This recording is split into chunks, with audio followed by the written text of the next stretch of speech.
I'll be going on nuclear atomy. So as we all know that all other steps can be performed without any Feko machine. It is only for the nucleus removal that we need a Feko machine. And earlier on there were a lot of techniques were described, flip and chip, down slope, internuclear when the Feko came. Ultimately it became popular when divide and conquer came. What it meant was that we make a trench like this, divide it into 4 pieces and conquer. Divide and conquer. It has, before all the techniques were not reproducible. This technique had excellent reproducibility. I mean, every time the steps were same.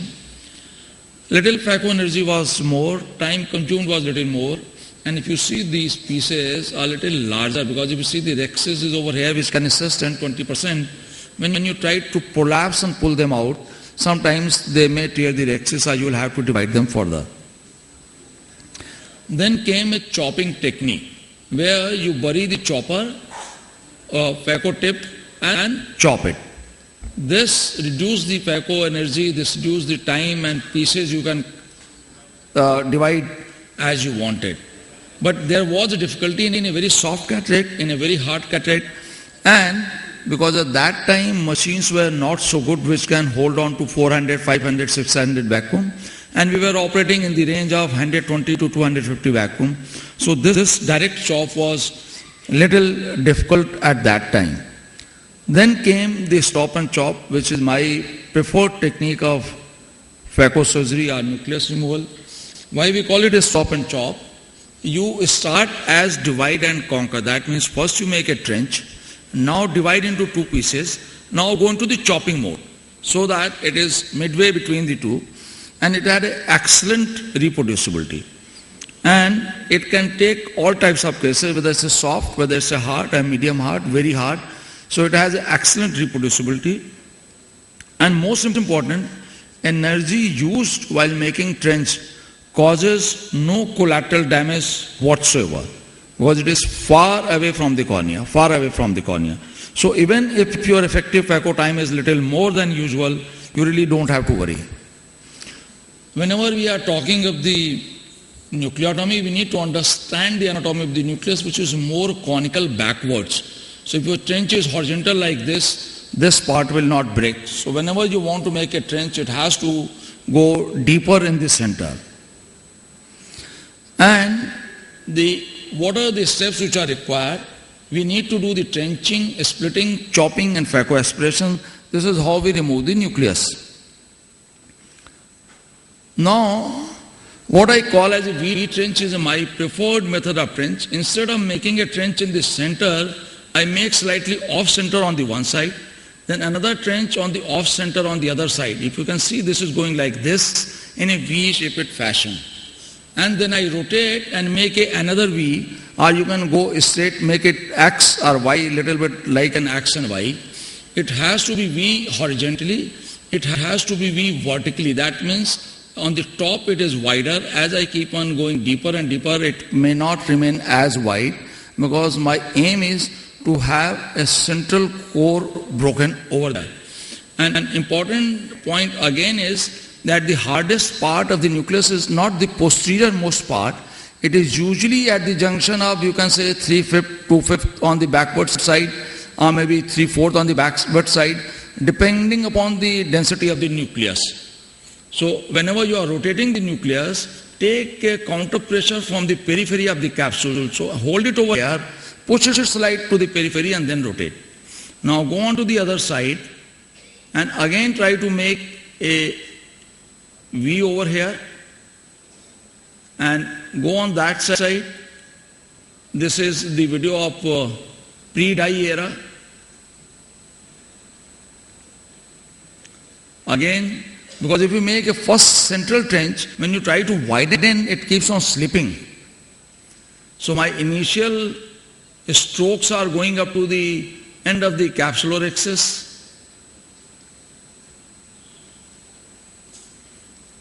And once And now after some time you will see that you achieve full depth at the periphery while the center is not yet deep enough. You can see little bit of reflex coming from here now.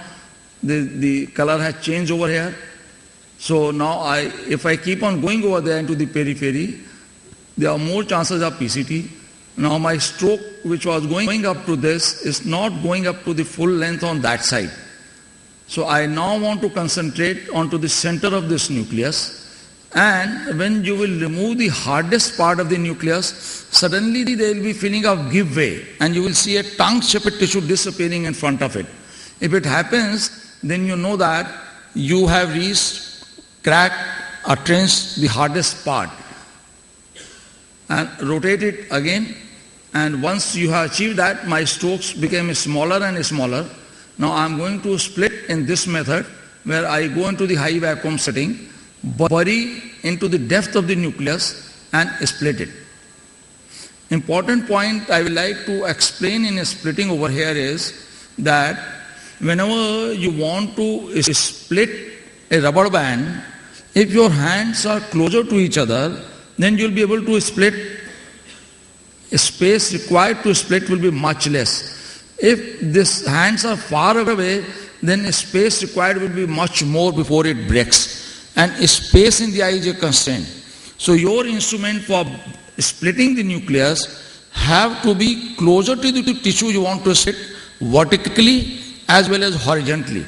That means if I split from here, when my both the instruments are superficial, I'll keep on dipping it without having a crack over here.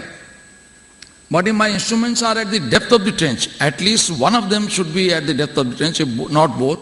And instead of dipping the periphery, if I try to lift the periphery upwards like this, it will crack very easily.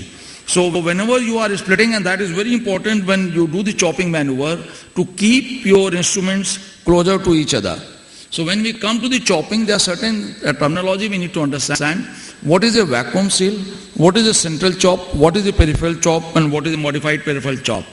If you see this, when I say vacuum seal, I bring a tip close to the nucleus, nudge it, give a burst of energy with the facopotential position 3. Once it goes inside, stop giving energy, come to position 2 or aspiration mode, and hold it over there and lollipop it over there. Now the vacuum has been created around the tip and has been sealed. So this is a vacuum seal which is very important to hold, and only then you can chop. Then there is a peripheral chop, which was the initial chop design. This is a little cumbersome. You make a small trench over here for a vacuum seal. Put your chopper under the rexus margin, but it remains horizontal. Next, you create a vacuum seal. After creating a vacuum seal, turn the chopper vertical. After turning the chopper vertical, when vacuum seal is created, pull the chopper towards the tip. Once it comes closer to the tip, move it sideways to get a split. So this was little cumbersome and probably but was far more stronger than the central chop. Now you will see this, the central chop is when I do not negotiate my chopper beyond the rexus margin and I just bury it vertical towards the optic nerve or towards the vitreous cavity and pull this piece out. To get on a central chop, you will have to keep the chopper very close to the tip, otherwise it will tumble. So just in front of the tip or close to the tip, you put it over there. And if you are not able to get a full crack, then reposition your chopper and go into the depth.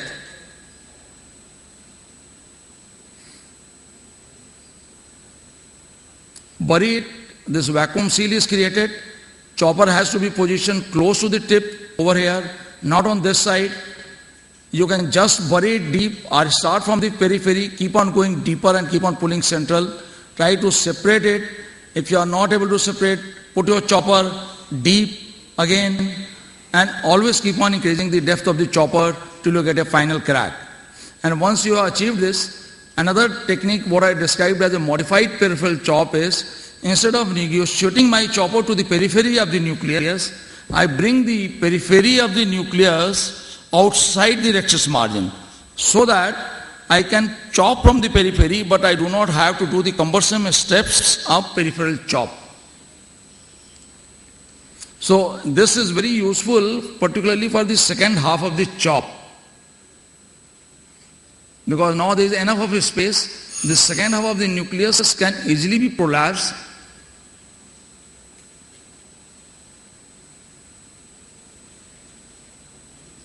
Now whenever you are having a graph, again go below the center of the nucleus, just maybe junction of the 2/3 and 1/3 chapter towards the posterior side. If your grip is very superficial, now look at this. Now this chop is far more stronger. You don't have to reposition your chopper again and you can crack it in one go. But instead of negotiating the chopper behind the rhexis margin, I brought the periphery of the nucleus out of the rhexis margin. So once I have created a vacuum seal, I pull the periphery of the nucleus out and start from the periphery and chop. This I call as a modified peripheral chop. And then these pieces have to be crushed mechanically with the chopper if they are too large. And when you are crushing them mechanically, make sure that you do not crush them when your phaco is on. If you do not touch them with a vibrating tip, so just create a vacuum seal, keep it held over there, crush it and then suck it. If the pieces are small, their followability is excellent. They keep on coming to the center and can keep on getting absorbed very well.